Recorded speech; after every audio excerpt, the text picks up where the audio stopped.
Welcome to my channel. This video is for a watermelon flip-flop wreath. If you haven't done so, please subscribe and don't forget to tap that bell for notifications on my uploads and live streams. This is the base wreath I'll be using, so if you want to see that tutorial, look for this video. Okay, I'm going to add some more mesh. This is 10-inch mesh and I cut it at 30 inches long. This is a full foil mesh, so it's just covered in foil. That's why I call it a full foil. Some will just have strips of foil running through this, but this has, it's just full of foil. So it's a little bit more difficult to cut. I think it frays less. So I'm just rolling the ends. I'm rolling them under, but I flipped the mesh over, so that's why I'm rolling it like that. And then you just want to gather it in the middle to make a ruffle. So you're doing curls and ruffles, or spirals and ruffles. So I've heard these called, I usually call them woodland ruffles. I've also heard them called cruffles. So there may be some different names too out there. So I'm just going to add a few of these throughout the wreath just to add a little bit more green to it. I like to untwist my ties or my chenille stems, whatever it is that's holding your mesh on. I like to untie it all the way down to the other mesh, and I also have Deco mesh tubing on there as well, and then attach the new mesh on top and then retwist the tie. That way everything's on top of each other. If you keep twisting the tie and then adding a new layer, it's going to make it really, really thick. So it depends on what you're looking for. You may like it like that, but I don't. So here I am rolling another one. So you just want to give that a good spiral. Since I'm working with 30 inches, I can curl it or make spirals or curl it quite a bit before ruffling. You can make these as short as 24 inches. Since I've already got this base made, I can make these really pretty long woodland ruffles, and I like to try to spread them out a little bit as much as you can.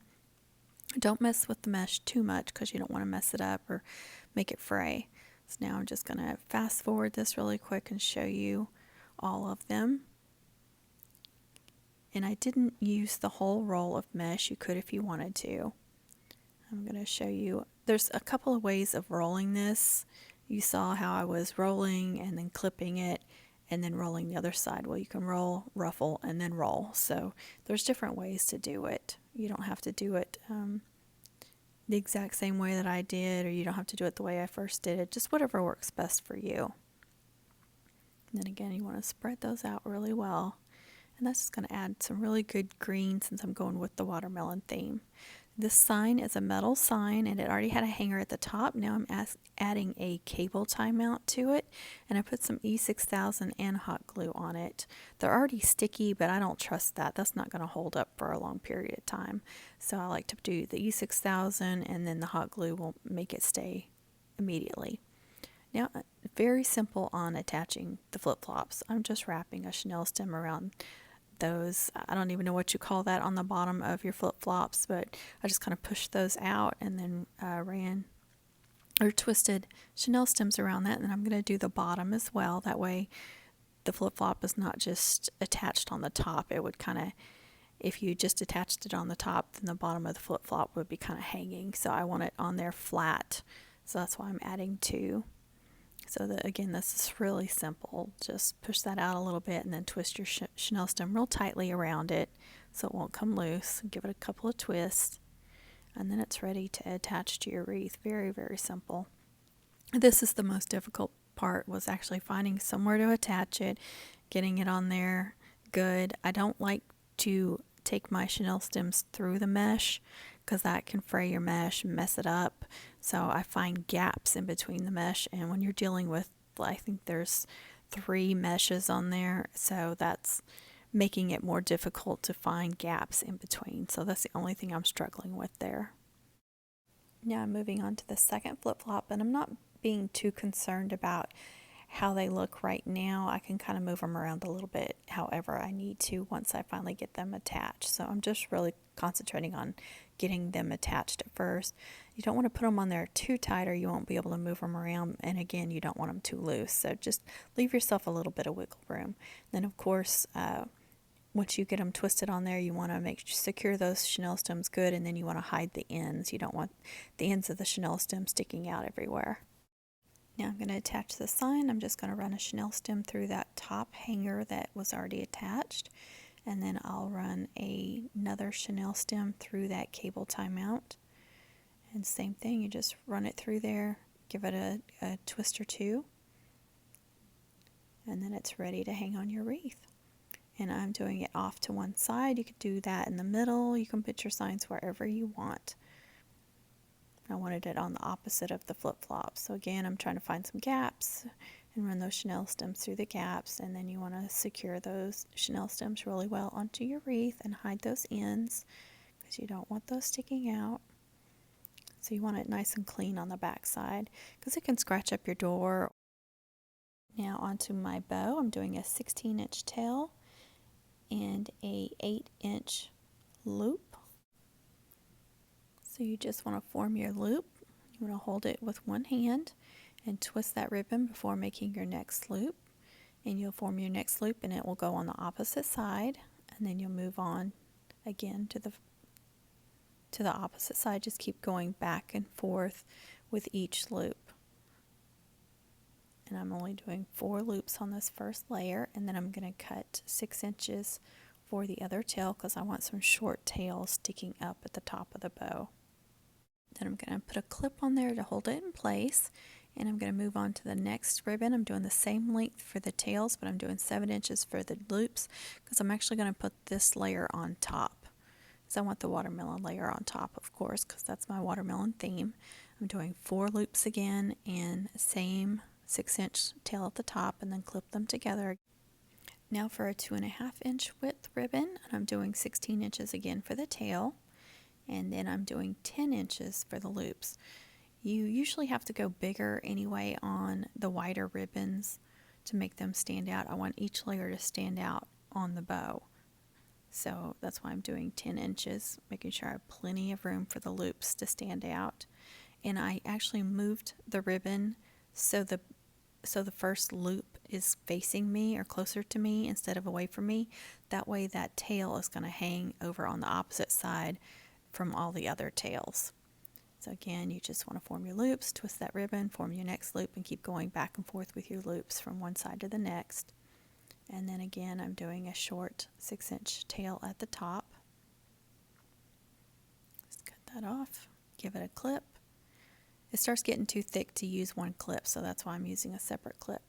Now for my last layer, and you want to go even bigger on your loops again, because like I said, I want each layer to be bigger and to stand out, and I want this to be a big dramatic bow, so that's why I'm making it big. You can do as many loops as you want, few loops as you want, more tails if you want. You can add more tails in between the layers if you want. Just cut the length you need in about 1 inch over and connect that, or you can double it. And then you want to make sure that you're spreading your loops and tails are going the direction they need to go before you secure it in the center. That way everything gets secured, because you don't want to secure it in the center and then find out that you didn't get a loop in there and then you have to redo it. So I'm using a cable tie because I like how tight you can make it in the center. It just makes a better looking bow. And then I'm going to take a chenille stem over that, wrap it around the middle, and that's going to be how I secure it to the wreath. So I'm just going to wrap it around the middle and then give it a twist. And it'll be ready to attach. Flip it over. You want to poof up your loops. Just use your fingers in between there, move them around and fluff them up. And they kind of looked uneven there, so I just kind of pulled on them a little bit and evened them out. So you just want to move your loops, fluff them out, move your tails, get everything where you want it to be. And after you do that, then you're going to want to trim up your ribbon ends. And some of these I'm going to just cut a slant on the ends of the ribbons. And then others I will cut a V-shape or a dovetail.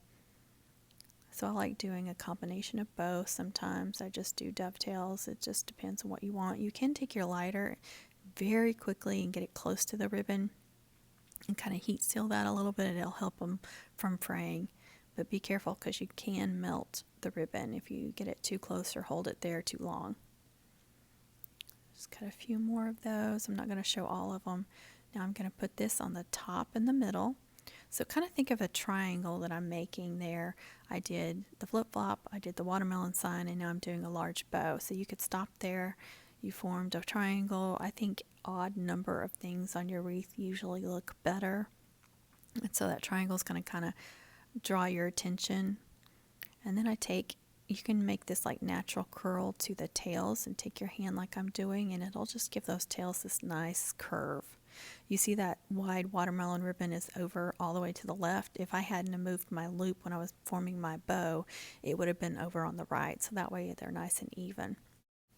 I'm going to go ahead and make 2 more small bows in between some space on the wreath, but again, I'm going to stick with an odd amount of stuff. So I started out with 3 big things. Now I'm going to add 2 more small things, so that'll make 5, and so I'll stick to the odd number of things. I just wanted this wreath really full. I wanted lots of stuff on it.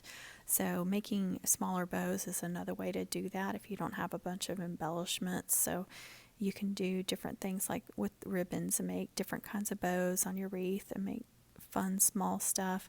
So it's just going to be a quick 2-layer bow here. And I put the measurements on the screen there. And I'm going to kind of sink this bow into the wreath as well. So again, I'm securing this with a chenille stem and a cable tie. And then you want to trim up your ends, make them look nice. So I'm cutting some slants on those tails. It's really easy to do that, it's really quick. And then I'm just going to put that in between the sign and the big bow. So again, I don't want it to overwhelm the big bow or to take away from it, so I'm kind of sinking it in between the meshes there. So it's just a little fun filler in between there. Just kind of spread it out a little bit, and then I want to move on to my 3rd bow, and this one is going to go in between the sign and the flip-flops. And I'm doing the exact same measurements on these 2 1.5 inch width ribbons as I did on the last little bow. So the exact measurements. I'm going to use this green one again as well and make it the same way.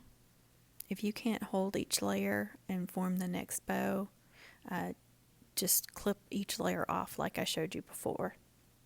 I've been making bows for years, so I'm able to do this. So if you can't do it like that, that's fine. Don't worry about it. And here's the measurements for this layer. I'm going to quickly show this. I'm going to do each layer on this one. I want this one to be a bigger bow. So I have a really large bow, and then I'm going to have a medium bow, and then a small bow. So this is my medium bow. And then that one last. There's the measurements on that one. And again, cable tie, secure that really well, pull that tight, clip it off, and then a chenille stem around it to hang it onto the wreath.